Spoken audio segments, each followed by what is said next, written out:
As promised, in our study today, we are going to discuss the great controversy and Daniel 11. Now, when I say the great controversy, I'm not speaking in general terms. I'm referring to the book, The Great Controversy, by Ellen White, as it relates to Daniel chapter 11. And as we begin our study, I would like to remind you that in the book of Daniel, we have four prophetic outlines. Four prophetic outlines which cover similar material, not identical, but similar. They follow the same sequence. Those four outlines are Daniel chapter 2, Daniel chapter 7, Daniel chapter 8, and Daniel chapter 11. Basically, they follow the same sequence of powers and events. And so if we want to understand fully what has happened and what is going to take place in the future, we need to compare these four prophetic outlines and include all of the material together so that we might catch a complete view. You see, Daniel 2 gives us one perspective. Daniel 7 gives us an additional perspective. Daniel 8 gives us still another. And Daniel chapter 11 completes the cycle. But each outline has details which the other outlines doesn't have. And so we need to study all four of them and then put all of the material together. So as we begin, I would remind you once again that Daniel has four prophetic outlines. Daniel 2, Daniel 7, Daniel 8, and Daniel 11. Actually, you could say Daniel 8 through 10 and Daniel 11 through 12. But the outline itself is in Daniel 8 and in Daniel 11. Now, another very important point that we need to remember is that in Daniel chapter 7, the last power, the last human power which will rule on this earth is the little horn. We noticed that, didn't we? The little horn has two stages. One during the 1260 years. Revelation 13 says its wound will be healed, and after its wound is healed, it's going to rule the world, and finally it's destroyed when Jesus comes. So the last human power, the last human kingdom on planet Earth in Daniel 7 is the little horn. Now in Daniel chapter 8, the last human kingdom is also a little horn. We're going to notice that in a few moments. The little horn represents the same thing as the little horn of Daniel chapter 7. In Revelation chapter 13, the last power is the beast. You might say, well, wait a minute. The second beast that arises from the earth, that is the last power. But we need to remember that that beast which arises from the earth has primarily one purpose, and that is to give the power back to the first beast. In other words, the second beast does not rule by itself. Its purpose is not to rule the world itself, but to use its clout to restore the power to the beast. Are you understanding what I'm saying? Everything that this second beast does, it does with reference to the first beast. It makes an image to the first beast. It enforces the mark of the first beast. It commands the whole world to worship the first beast. In other words, this second beast does not actually globally rule the world on its own, but it does it with the purpose of restoring the power to the first beast. Now, we've already noticed that this beast of Revelation 13 is the same as the little horn. Remember we studied that last night? They have the same characteristics. They persecute the saints. They speak blasphemies against the Most High. They rule during the same period of time. You remember we studied that? And so the beast is the last human power, according to Revelation 13. The little horn is the last human power, according to Daniel 8. The little horn is the last human power in the world, according to Daniel chapter 7. And if we add 2 Thessalonians chapter 2, we discover that the last power, which will be destroyed at the coming of Christ, is the man of sin. And we already noticed that the man of sin is parallel to the little horn and to the beast of Revelation chapter 13. So basically what I'm trying to underline here is that the last power on planet Earth, human power which will govern, will be which? The Roman Catholic papacy. That is the little horn. That is the beast. That is the man of sin, as we've studied. Now, once again, I emphasize that there are many wonderful, loving Roman Catholics in the Roman Catholic communion. I'm not saying that Roman Catholics are bad. What I'm saying is that this system is the Antichrist system of Bible prophecy. The hierarchy, in other words, the organizational structure as such, is the Antichrist, is the beast, is the little horn, is the little man of sin. And this is the last power which will rule on planet Earth in all of these prophecies. And of course, we could add the abomination of desolation in Matthew chapter 24, and we could add the harlot of Revelation 17 also, which we have not studied in this particular series. But I could show you that the abomination of desolation and the harlot also represent this same human system, which will rule at the very end of time. Now, in Daniel chapter 11, the very last power which will rule the world will be a power known as the King of the North. Now, who do you suppose that power would represent, the King of the North? Turkey? Come on. You say, how can it be Turkey? If in Daniel 7, it's the Roman Catholic papacy. In Daniel 8, it's the Roman Catholic papacy. In Revelation chapter 13, it's the Roman Catholic papacy. In 2 Thessalonians chapter 2, it's the Roman Catholic papacy, the last power that rules upon the world. Then let me ask you, what must be the King of the North, the last power which will rule this earth according to Daniel 11? How many last powers can you have? You have one last power. So the King of the North must be what? Must be the same power as the little horn, the beast, and the man of sin, following historicist principles, the historical flow method, as I choose to describe it. Now, I need to tell you a few things about Daniel chapter 8 through chapter 12, and we won't be able to go into this with a lot of detail. I've written actually a document titled, "What is the Little Book of Daniel 8 through 12?" And I show there that Daniel 8 through 12 is a unit in itself. In other words, Daniel 8 through 12 must be studied separately from the rest of the book. It's related to the rest of the book, but it is a book within a book, so to speak. And actually, everything in Daniel 8 through 12 is related to the 2300 days. Now, I'm going to describe Daniel chapter 8 very quickly, and then I want to go also to Daniel chapter 11 and show you that Daniel 11 is parallel to Daniel 8. In Daniel 8, you have two beasts. One of those beasts is a ram, and the ram has two horns. Have you ever read about that ram, which has two horns? Now, let me ask you, what does that ram represent? What kingdom does the ram represent? The chapter itself tells us. Daniel chapter 8 and verse 20 says that the ram represents the Medes and the Persians. Then after that, you have a he-goat. And the he-goat attacks the ram, breaks its horns, and the he-goat has a notable horn on its head, which is identified as its first king. Let me ask you, what does the he-goat represent in Daniel chapter 8? It's clearly identified in verse 21 of chapter 8. It says that the he-goat with the notable horn represents Greece, and the horn represents its first king. Now let me ask you, who was the first king? The first king of the Greek dynasty at this period of Greece was Alexander the Great. But then the great horn was broken, and out of the head of this beast, of this he-goat, rise four horns toward the four winds of heaven. In other words, Greece was going to be divided into how many kingdoms? Greece was going to be divided into four kingdoms.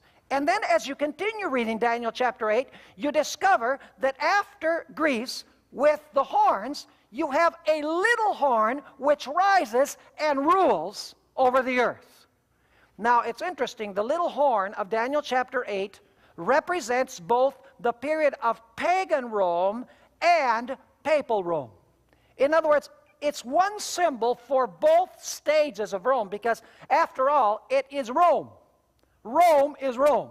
Whether it's political Rome or ecclesiastical Rome, they are still Rome. They have the same capital, they use the same language, they use the same numeral system, and basically the Roman Catholic Church inherited the organizational structure of the Roman Empire, only they changed the names of the leaders of the empire. And so in Daniel chapter 8, you have a little horn, just like you have in Daniel chapter 7 after Greece. Are you following me so far? And then you'll notice in Daniel chapter 8 that this horn is doing all sorts of nasty things, just like the little horn in Daniel chapter 7. And then Daniel hears two angels that are speaking in heaven. And one says, how long is it going to be until this little horn is taken care of, until God does something about this little horn, who blasphemes the Most High, who tramples the saints of the Most High, does many of the things that the little horn of Daniel 7 did? How long is it going to be until this little horn is judged? And the answer comes, unto 2,300 days, and the sanctuary shall be what? And the sanctuary shall be cleansed, or the sanctuary shall be restored. Actually, it's talking about the judgment. In its context, it's speaking primarily of the judgment that God is going to perform against whom? Against the little horn for what the little horn has done. Now in Daniel 7, if we notice Daniel 7, we'll see that the little horn was brought before God's court immediately after saying that it blasphemed God, and it persecuted the saints of the Most High, and it thought it could change times and laws, and it governed for 1,260 years, for times, and the dividing of time. Then it speaks about Jesus coming in the clouds of heaven to the Father to begin the judgment. And it says that judgment was given in favor of the saints of the Most High and against the little horn. In Daniel 8, we have the same thing. The little horn does its nasty work, and then unto 2,300 days, and the judgment will begin to judge this little horn. And then the time comes when God's people are going to inherit the kingdom. But now there's something very interesting in Daniel chapter 8. Daniel chapter 8 is an incomplete chapter. Because even though Daniel hears these two angels speaking, and he hears unto 2,300 days, and the sanctuary shall be cleansed, actually, as we've studied previously, Daniel did not understand the meaning of the 2,300 days. He knew that the 2,300 days were actually what? Years. You see, he felt that God was going to extend the 70 years of captivity. He says, God said that we're going to be 70 years, and then the sanctuary is going to be restored. But now he's saying 2,300 days or 2,300 years and the sanctuary will be restored. He says, I can't understand the 70 years as they relate to the 2,300 years. And so in Daniel chapter 9, he begins praying to the Lord. He says, Lord, please give me understanding. Maybe our sins are so great. Maybe Israel has gone so far astray from you that you've decided that 70 years of punishment isn't enough. You've decided to extend the period to 2,300 years. And Daniel is praying to God. He says, don't delay. In chapter 9 and verse 19, he says, please, Lord, don't delay. And then, of course, Gabriel is sent back in Daniel chapter 9. And he says to Daniel, 70 weeks are cut off for your people and your holy city. Cut off from where? Cut off from the larger prophecy of the 2,300 years. In other words, the first 490 years of the prophecy of the 2,300 days applies to the literal Jewish nation. And as we've studied, that period began when? From the going forth of the word to restore and build Jerusalem, which is 457 BC. And it takes us to what date? 34 AD, when Stephen was stoned. So the first segment of the 2,300 days are the 490 years, which are mentioned by Gabriel and explained by Gabriel in Daniel chapter 9. Let me ask you then, does Daniel 9 bear a very close relationship to Daniel chapter 8? Of course. You see, at the end of chapter 8, Daniel, when he hears about the 2,300 days or years, you can read it in the last verse, verse 27 of chapter 8, he gets sick. The angel is not able even to finish the explanation of what 2,300 days means. And so the explanation is suspended. But in chapter 9, Daniel is praying for understanding, and Gabriel is sent, and Gabriel gives him understanding. And he says, the 2,300 days will begin with the going forth of the word to build, to restore, and to build Jerusalem. That's when the 2,300 days will begin. The first 490 years are the first segment of the 2,300 years. Are you understanding what I'm saying?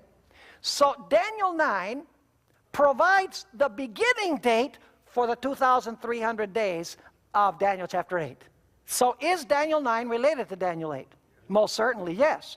It gives us the starting point for the 2,300 days or the 2,300 years. You see, God wouldn't say unto 2,300 days and the sanctuary would be cleansed and then not give any beginning point for the 2,300 days. He'd say, well, you just guess when they start. No. In Daniel 9, God gives us the starting point. It's when the command is given to restore and to build Jerusalem. 457 BC. Now what about Daniel 10? Is Daniel 10 related to the 2,300 days? It most certainly is. In Daniel 10, basically what you have is a battle.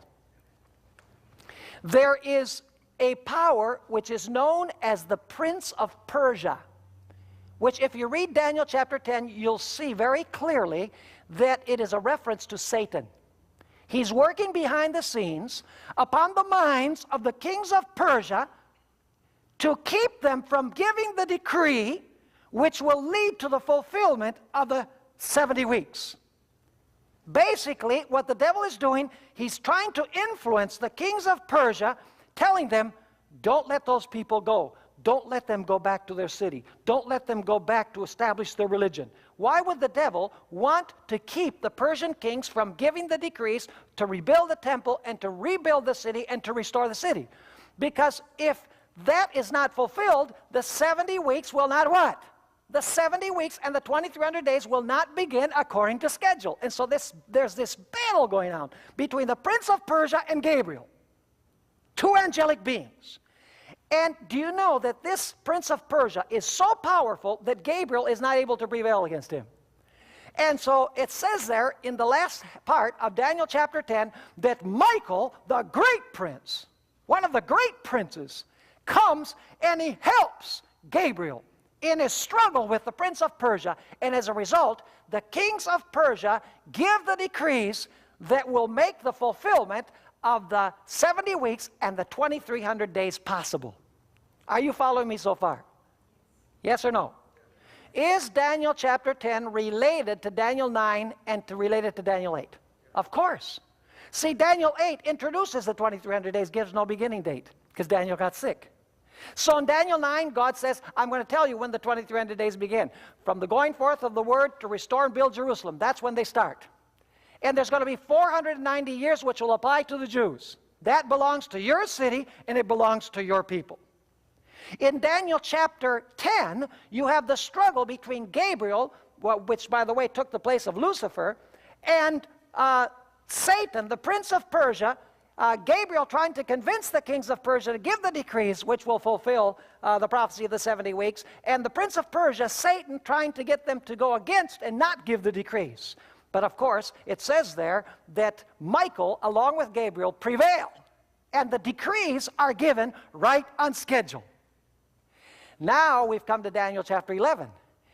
Daniel 11 begins at the same place where Daniel 8 began.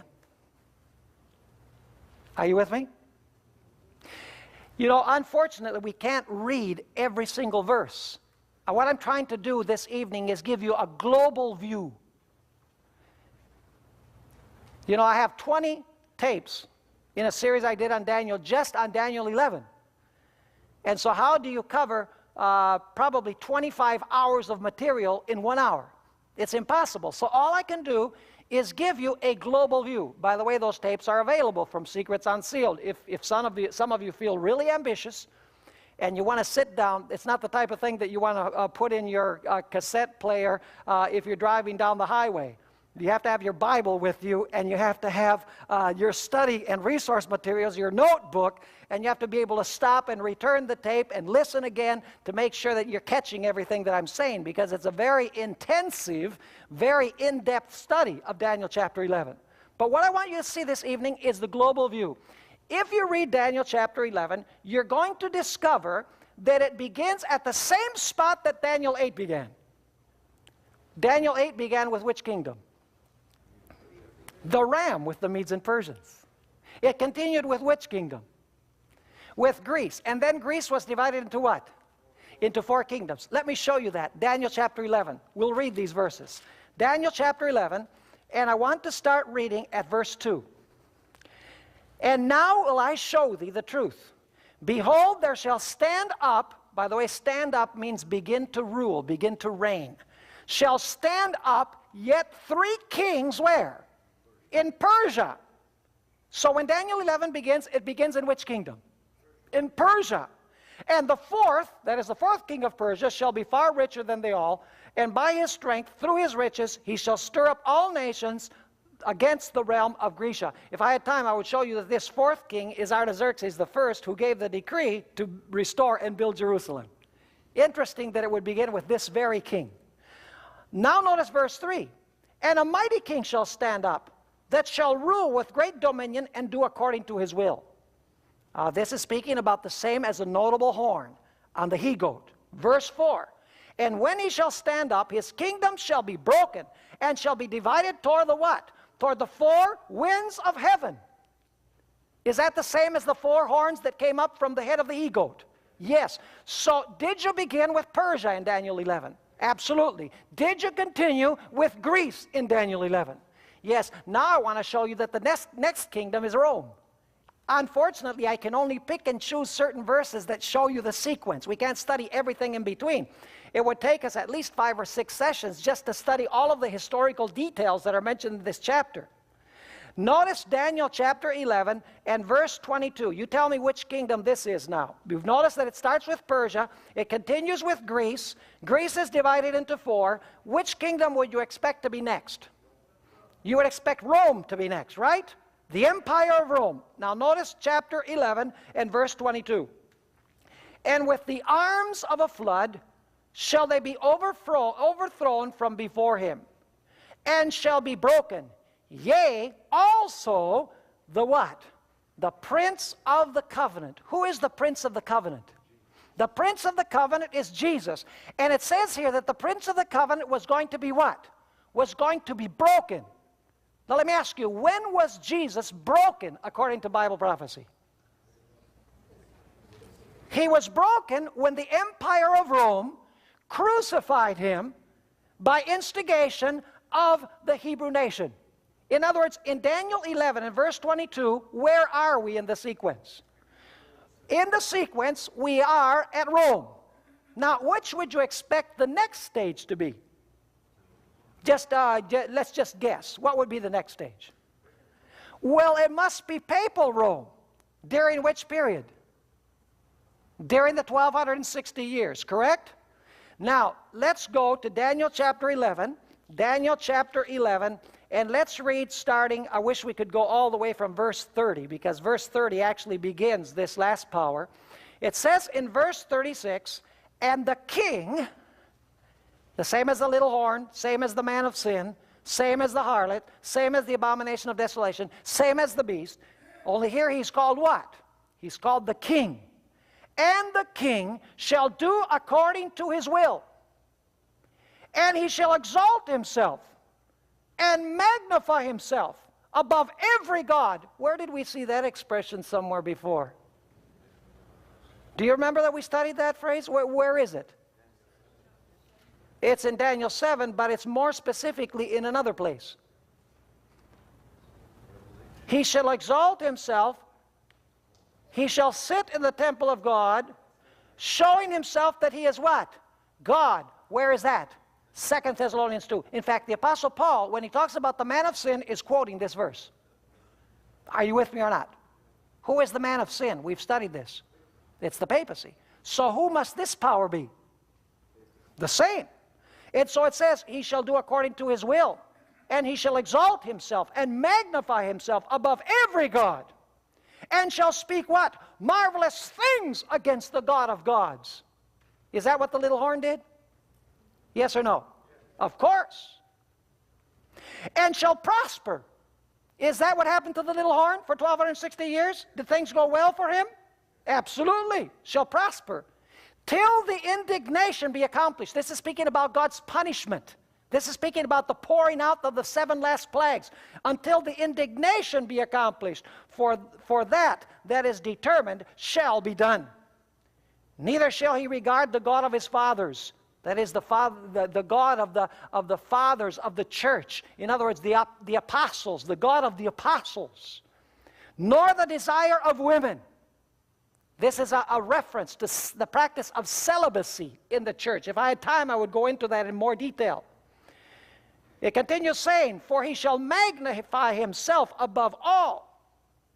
Verse 38, but in his estate shall he honor the God of forces. The God of force. In other words, it's speaking about him joining the political systems, the secular powers of the world. And you can check this out in the tapes. I have a lot of information to show that the God of forces is the God of politics, the God of the secular, the civil systems of the world.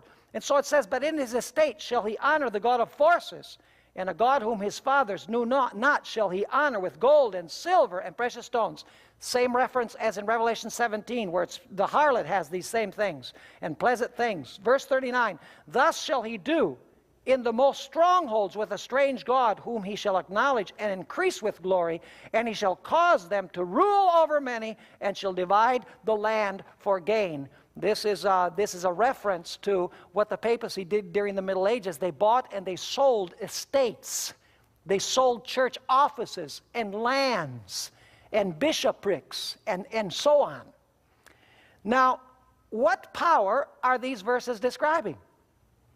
By the characteristics, exalting himself above God, speaking marvelous things against God, exalting himself above all, and so on, we know that it's the same as the little horn, and this power is the same as the man of sin.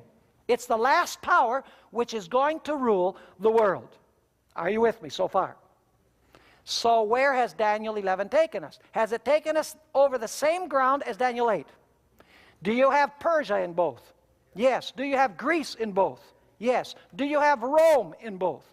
Do you have papal Rome in both? Yes, you do. Now, allow me to make a short parenthesis here. Let me talk about Ellen White. Did you know that Ellen White never quotes a single verse or phrase in Daniel 11:40 to 45? That's interesting.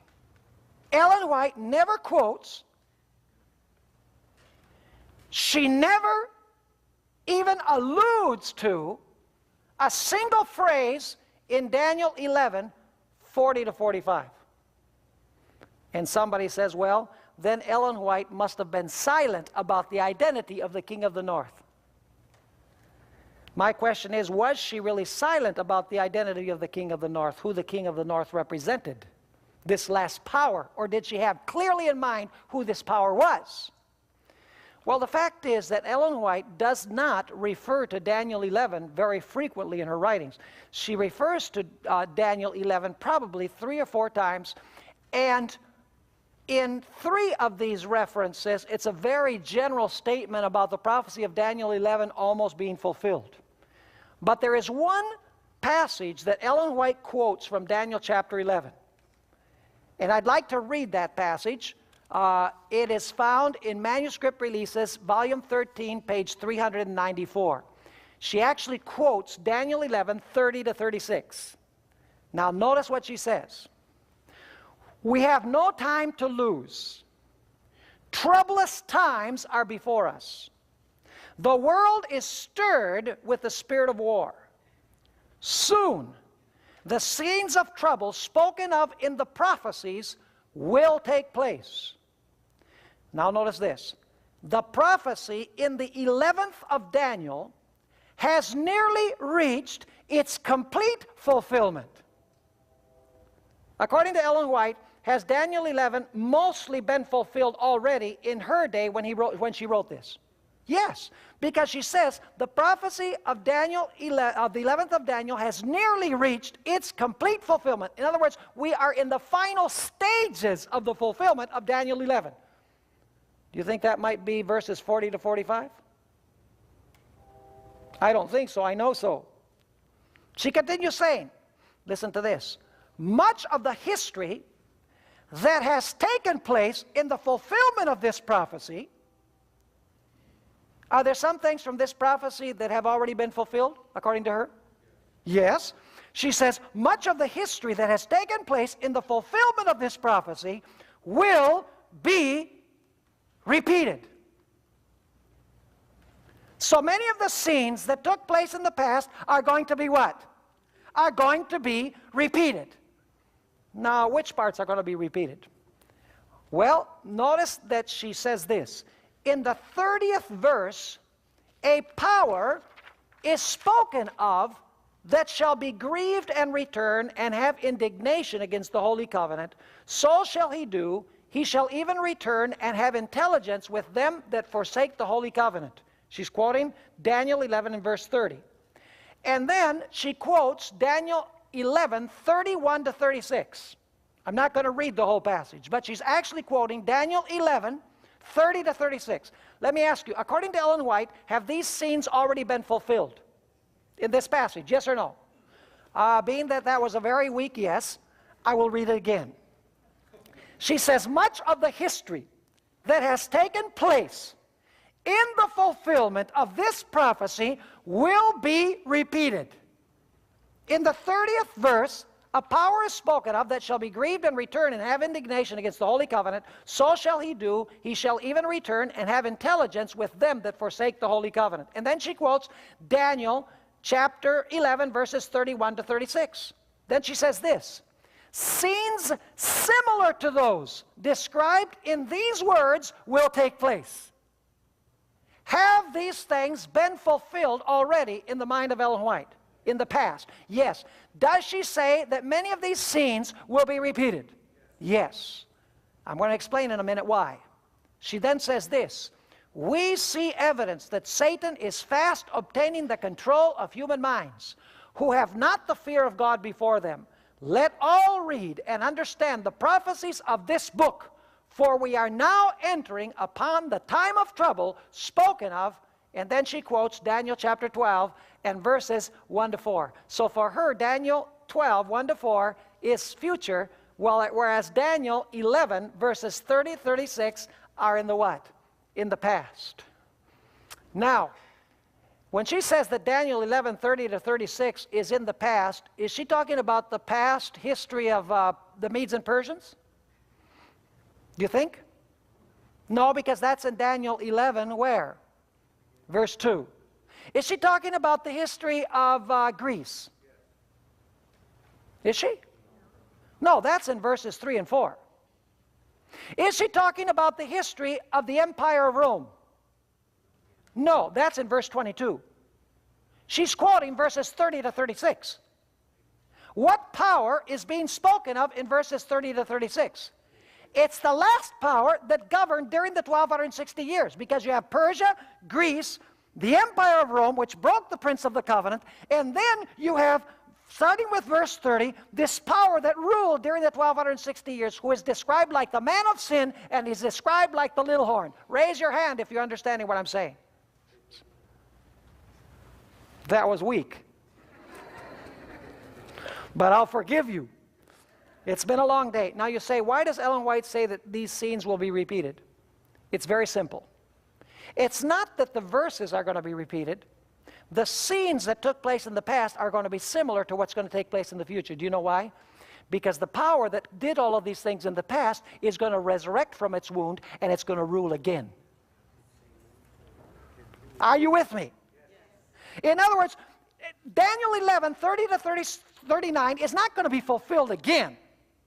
What's going to happen is because the same power that ruled during that period is going to resurrect once again from the deadly wound that it received. It is going to behave the way that it did at that time in Europe, only at the end of time it's going to be on a global scale. Are you understanding me? Yes. Good. Now, we need to go to Daniel chapter 12 and verse 1. Ellen White does not quote any verse from Daniel 11:40 to 45. So some people say Ellen White didn't have anything to say about Daniel 11:40 to 45. Not so fast. Does Ellen White understand which power is being spoken of in the verses before Daniel 11 verse 40? Does she know what power it's talking about? Yes. Now we need to go to Daniel 12 and verse 1, which comes after the verses that she doesn't quote. See, we studied the verses before. She identifies that as the period of papal power. She skips Daniel 11:40 to 45. Doesn't say anything about those verses, but then we need to ask, does she have anything to say about Daniel 12 and verse 1? And the answer is yes.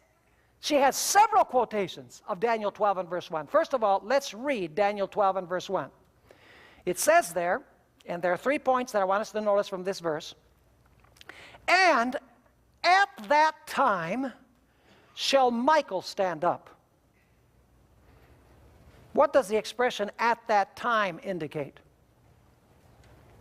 Is there any connection with the previous verse? Any connection with the previous passage? What do you think? If it starts "at that time," you say, which time? It has to be the time which has just been discussed in the previous chapter. At that time, Michael shall stand up. That's the first event that I want you to notice. At that time, Michael shall stand up. By the way, that means he will begin to reign. Have you ever read in the Spirit Prophecy where Ellen White says that Jesus is going to change from his priestly robes to his kingly robes? People say, where did Ellen White get that from? We need to learn to use our heads. See, Ellen White doesn't say things that aren't in the Bible. The trouble is we're too lazy to find them in the Bible. Let me ask you, how is Jesus garbed today? According to the book of Hebrews, he's garbed, or he's dressed as a high priest. How is Jesus garbed when he comes the second time? Revelation 19 says that he's garbed as a king. Now, if now he's garbed as a priest, and when he comes he's garbed as a king, he must have changed at some point. And he begins to rule when probation closes. Is that when Jesus begins to reign? When probation closes? Yes. And so it says, at that time Michael shall stand up, the great prince which standeth for the children of thy people. And there shall be, here's the second point, there shall be a time of trouble such as never was since there was a nation, even to that same time. Is there a sequence in this verse? Michael stands up, begins to rule, then what comes after that? After that comes a what? A time of trouble. And then notice it says, at that time, which time? At the conclusion of the what? No. At the end of the what? Of the time of trouble. It's just talked about the time of trouble. It says, at that time, at the time of trouble, what will happen? Thy people shall be what? Delivered. The question is, delivered from whom? Delivered from this last power. We're going to notice it in a minute. At that time, thy people shall be delivered. Everyone that shall be found what? Everyone that shall be found written in the book. Do you see a sequence here? There's 3 events in Daniel 12 and verse 1. First event, Michael stands up. Which, by the way, in Daniel 11 verse 2, it says 3 kings will yet stand up in Persia. That means that 3 kings will still rule in Persia. So stand up means to rule. Daniel 11 itself explains it. So the first event in Daniel 12 and verse 1 is that Jesus will begin to what? To rule. And then when he stands up to rule, what is going to take place? The time of trouble. And when the time of trouble is transpiring, what is going to happen? God's people will eventually be what? Delivered from the time of trouble and from their enemies. Everyone who is found what? Written in the book. Is this clear in your mind? Now, we need to relate Daniel 12 and verse 1 with Daniel 11, 40 to 44 and 45. I'm going to do a little parallel now. Daniel 11, verse 44. It says here, and we're going to come back to this in a moment. It says, but tidings out of the east and out of the north shall trouble him. In other words, it's going to trouble. There's going to be some news from the north and from the east that is going to trouble the king of the north, this last power. And what is he going to do as a result? Therefore, he shall go forth with what? With great fury. What is it that gives him great fury? The tidings from the north and from the east trouble him. They shake him up. That's a good translation. They shake him up. And he goes out as a result with great fury to destroy and utterly make away many. By the way, that's parallel in Daniel chapter 12 and verse 1 with the standing up of Michael. Verse 45. And he shall plant the tabernacles of his palace between the seas. And actually the King James has a bad translation. It is between the seas and the glorious holy mountain. The glorious holy mountain is what? Zion. And what city is there? Jerusalem. And by the way, this word seas here is a poetic plural which refers to the Mediterranean. The Mediterranean is referred to in the poetic portions of the Old Testament with the plural seas, because big seas were not spoken of as sea but as seas. In other words, this power is going to set up the tents of his palace between the Mediterranean and Jerusalem. You say, well, that sounds pretty literal. Do you actually think that this battle is going to take place in the Middle East? What is Jerusalem today? Where is Jerusalem today, according to what we've studied? Who is Israel today? Israel is what? Worldwide. What is Babylon, who wants to destroy Israel? It's a worldwide system. So this valley between the seas and the holy, glorious mountain, is that a literal place? No. It's referring to the wicked in the world gathering against God's righteous people where? Everywhere in the world where they're found. And why does he set the tents of his palace there? Because he wants to what? He's filled with fury and he wants to what? He wants to destroy God's people. That is parallel to the time of trouble of Daniel 12 and verse 1. Are you following me or not? But then it says, in verse 45, he shall plant the tabernacles of his palace between the seas and the glorious holy mountain. Yet he shall come to his end, and none shall help him. That is parallel to the part in Daniel 12 verse 1 where it says, at that time your people shall be delivered, everyone who is found written in the book. Are you following me? So Daniel 12 and verse 1 is actually describing the three stages or three events of Daniel 11 verses 44 and 45. Daniel 11:44 first of all says that tidings from the east and the north will trouble him, and he will go out to what? To destroy God's people. And when he goes out to destroy God's people, at that time what is Jesus going to do? Jesus is going to stand up in favor of his people, it says here in Daniel chapter 12 and verse 1. Then it says that the king of the north plants the tents of his palace between the seas and the glorious holy mountain. In other words, he surrounds spiritual Israel to what? With the intention of destroying it. And that is parallel to the time of trouble such as never has been seen of Daniel 12 and verse 1. And in Daniel 11:45, where it says that the king of the north comes to his end with none to help him, is parallel in Daniel chapter 12 and verse 1, where it says God's people will be what? Will be delivered from his power. Everyone who is found what? Everyone who is found written in the book. Now we need to go back to Ellen White. So far so good? Now we need to go back to Ellen White. Because I said that Ellen White does quote Daniel 12 and verse 1. Is she clear about Daniel 11:30 to 39? Yes, that's the period of the first period of papal supremacy. Now you say, what about what happens after verses 40 to 45? Does she have anything to say?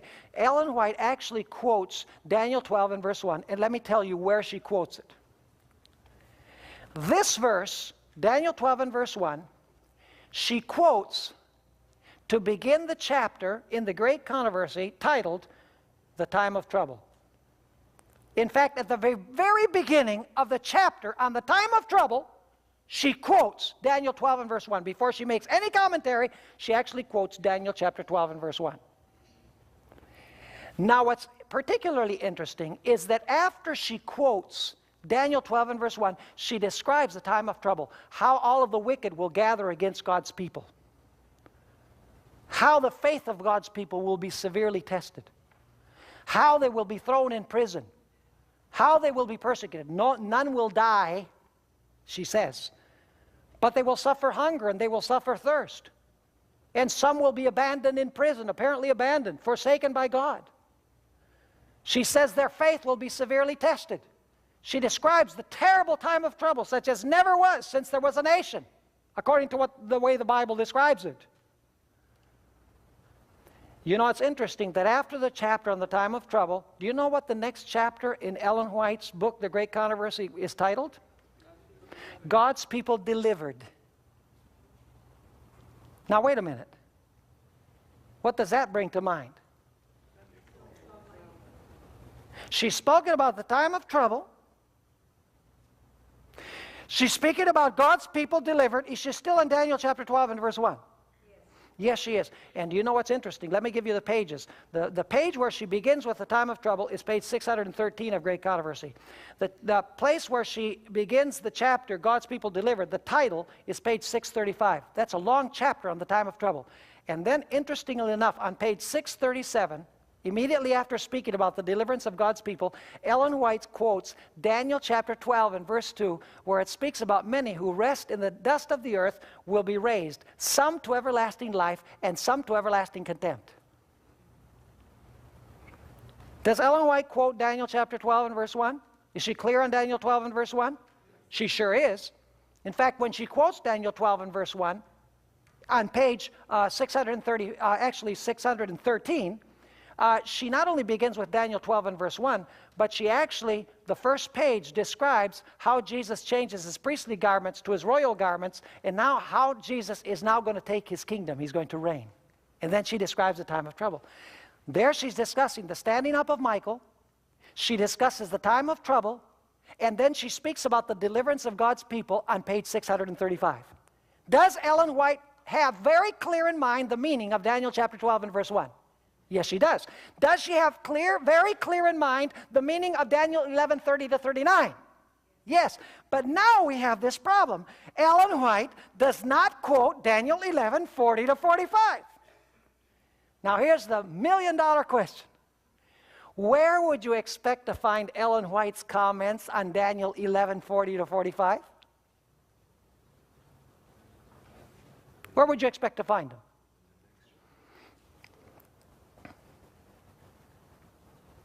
Hello? Anybody out there? Let's put our thinking caps on. Next chapter after which one? Why would she put that? That would reverse the order. Daniel 11:40 to 45 is before Daniel 12:1. Hello? Where would you expect Ellen White's comments on Daniel 11:40 to 45? She's already identified 30 to 39 as the papacy during the 1260 years. She's already identified the standing up of Jesus to close the door of probation, the time of trouble, and the deliverance of God's people, and the special resurrection of Daniel chapter 12 and verse 2. Where would you expect her to make her comments on Daniel 11:40 to 45? It must be in the chapters immediately preceding the chapter on the time of trouble. You're not with me, are you? Yeah or no? Well, let me repeat it again. If she's commenting Daniel 12 and verse 1, in Great Controversy, page 613, that whole chapter that begins on page 613, that's 12:1. But she doesn't say anything apparently on Daniel 11:40 to 45. Where would you expect her to find her comments on Daniel 11:40 to 45? It would have to be in the chapters immediately preceding her quoting Daniel 12:1. Are you with me now? Yes. And the question is, what do you find in Ellen White's book, The Great Controversy, before Daniel chapter 12 and verse 1? Before I answer that question, there are two things that I want to cover. Number one, I want to read a quotation from Lewis F. Weir, who wrote a book called The King of the North at Jerusalem. Very, very good book, where he establishes an important principle that we've spoken about before. He says this: when passing over into the Christian era, there is an automatic transition from literal to spiritual Babylon, from literal to spiritual Jerusalem, from literal lands of Israel and Babylon to their spiritual antitypes. Do you understand what she's saying? She's saying now that Babylon is no longer that literal place over in Iraq. She's saying that Jerusalem is no longer that city over there in the Middle East. She's saying that Babylon is spiritual and worldwide. And that Jerusalem is spiritual and worldwide, because Jerusalem is composed of Israelites, and Israelites are those who have joined Jesus, and those who have joined Jesus are all over the world. That's what Lewis Weir is saying, and Ellen White is applying the same principle. In other words, we get rid of the geographical limitations that are given in the passage, and we apply the spiritual meaning of these geographical locations. Now let me describe some interesting details about the sequence of events in Daniel 11, and I'm going to have to do this very quickly. In Daniel 11, it speaks about, at the time of the end, the king of the south pushes at the king of the north. That word pushes means to attack with horns. It's the same word that is used in Daniel 8 where the he-goat is trying to gouge the ram with his horn. In other words, he wants to destroy him. So is there going to be a power at the time of the end who's going to try and destroy the king of the north? Absolutely. But then it says that the king of the north rises against the king of the south like a tempest. In fact, it says that he overflows and passes over. He enters even into the glorious land. By the way, the glorious land is Israel. But remember that we're dealing here with what? We're dealing here with symbolic language. We're not dealing with the literal Jerusalem. We're dealing with spiritual Jerusalem. He enters the glorious land. And when he enters the glorious land, which, by the way, the glorious land today would represent the what? The church. The worldwide church, the Christian church. It says that some escape from the hands of the king of the north when he enters and conquers the glorious land. But it also says that others fall into his hands. Don't forget this. This is important. Then it says that he will go out to utterly destroy and make away many. But tidings from the north and the east will what? Will shake him up. And when he hears these tidings from the north and the east, he's going to what? He's going to go and try and destroy and make away, utterly eradicate a certain group of people. And then he plants the tents of his palace between the seas and the glorious holy mountain to deliver a death blow. But when he's going to do that, he comes to his end, and he has no one to help him. That's the sequence of events in Daniel 11. Now, I said that Ellen White would comment on Daniel 11:40 to 45 in the chapters before the chapter on the time of trouble. Right?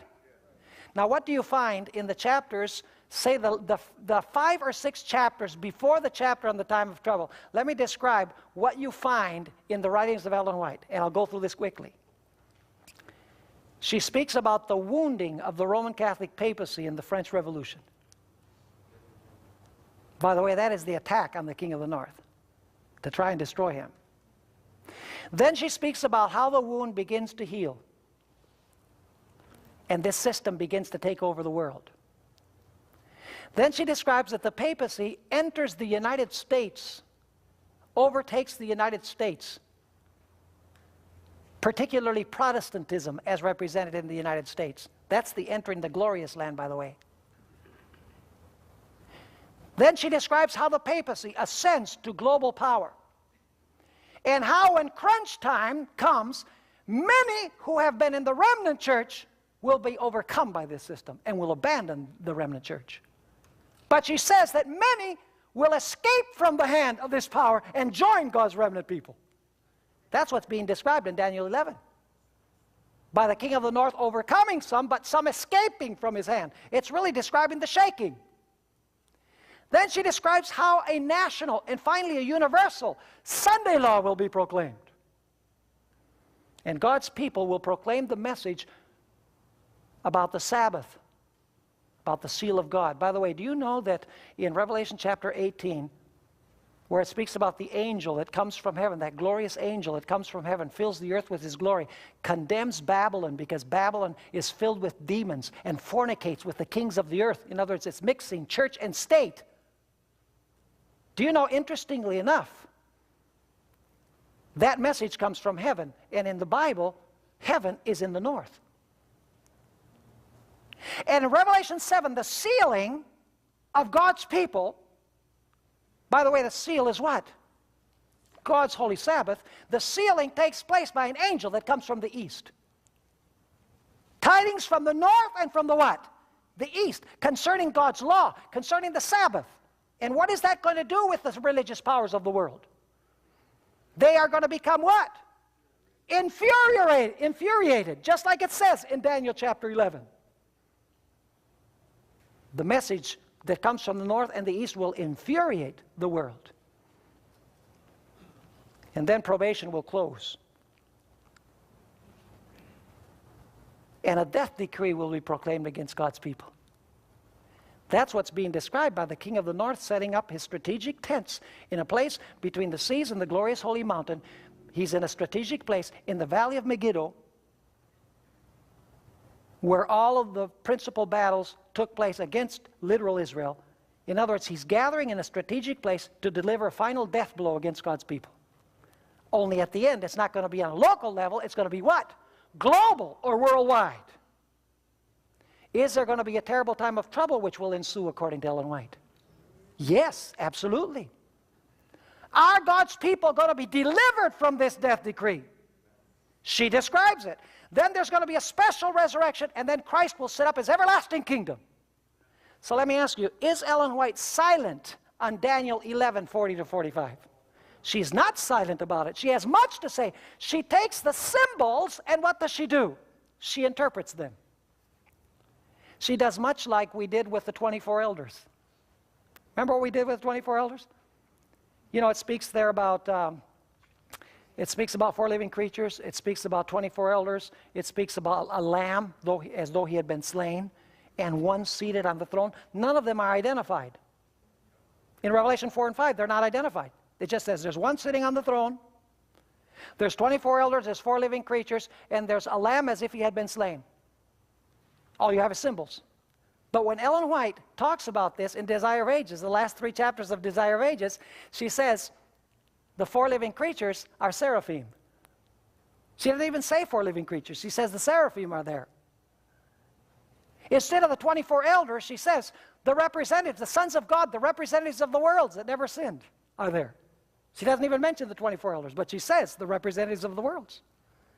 Instead of speaking about the lamb as though he'd been slain, she never even quotes that verse. She says, Jesus. And instead of speaking about one sitting on the throne, she says, Jesus approaches the Father. Ellen White is giving, in matter-of-fact language, the meaning of the symbols of Revelation 4 and 5.